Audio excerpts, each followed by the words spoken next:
People often ask me why I always carry my recording equipment with me everywhere I go. Well, as you can see here in this video I shot yesterday, you never know when something interesting is going to happen.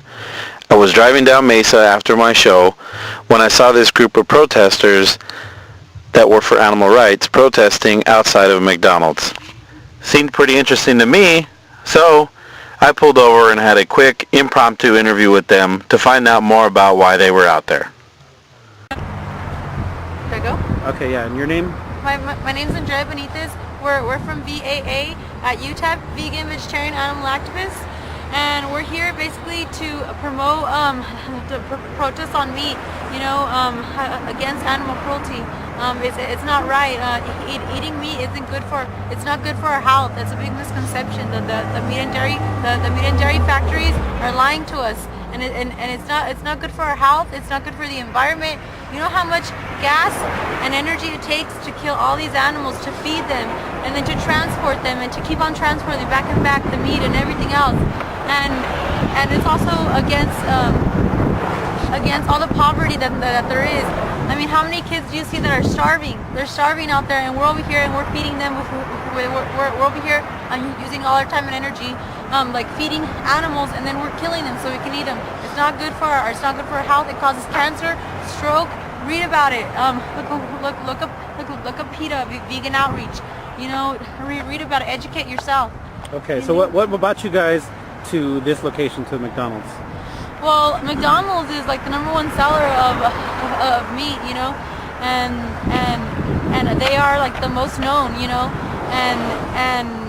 and it is disgusting how like they use Ronald McDonald to reach out to kids for them to eat meat when it's bad for our health and it's bad for the environment. It's bad on ethics in itself. About how many students make up your organization? Right now it's about 25 students, and we've only been around for 3 weeks, and so it's about like a pretty good number. Like a lot of kids are getting more and more informed about how it is bad for the environment, our health, and for our ethics. What made you get involved with this type of cause? When you get educated about what's going on, you can't help but to get involved. I mean, animals are dying right now as I'm speaking, as we're doing this interview, and it's horrible. It's disgusting. It's not right. And so, have you been a vegan your whole life, or was this sort of a transition? No, actually, I just went vegan about a few weeks ago. Okay. But I was a vegetarian for a year. Okay, so for those that don't understand, explain the difference between vegan and vegetarian. Well, okay, vegetarians, they just don't eat meat. But a lot of them still eat cheese and eggs and milk and dairy products. And vegans, they don't have anything to do with animal products. They don't wear leather either. Like that also applies, Like you don't eat anything that comes from an animal, or you don't wear wool and stuff like that. Yeah. So have you always? Has it been a while since you've eaten meat, or? Yeah. So what brought that about? About how old were you when you started not eating meat? I don't know, about 17. Okay. Yeah, And what led to that decision? Just the fact that I realized, you just realize that you can't do it. It's not right. You can't do it anymore. Like there's no excuse for it. After a point, you realize that they're suffering and that they're smart and they can feel, and that it's just not right. There's no excuse for it. How about yourself? When did you? I became vegetarian about 5 years ago. I took an ethics course, and I came to the conclusion that if I wanted to be a good person, if I wanted to say that I care about the environment and poverty and things like that, then I had to go vegetarian. And it started with vegetarian.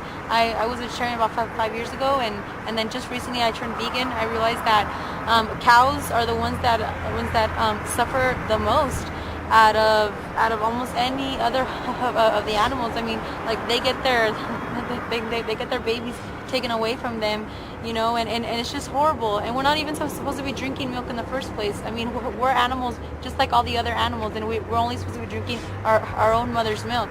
And there's other milk too if we want to keep on drinking milk because we're so addicted to it. There's the almond milk, there's rice milk, there's soy milk. There's a variety of milks.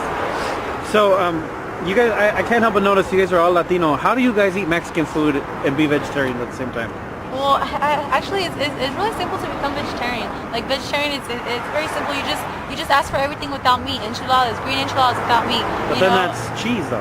Yeah, that's vegetarian. Oh, okay. So vegan, vegetarian. Yeah, if you're vegetarian, you still eat dairy products. Okay, so vegetarian, you can still sort of get away with it, but Yeah. if you're vegan, it's just not happening. Yeah, I mean, Mexican food, there's like, you can make flautas de papa, you can make tacos de papa. Don't you still have to make it in manteca or in oil?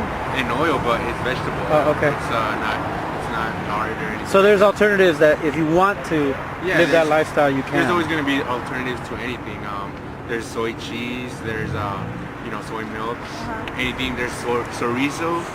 It's like vegan. Whoa, it's chorizo. vegan chorizo? Yeah. Okay, that just sounds inherently It's wrong. exactly the same. It's soy rizo, Soy right? rizo. Soy rizo. It tastes exactly the same as chorizo. I mean, All you right. have to sacrifice taste. Yeah. All right, so for more information, where can people go?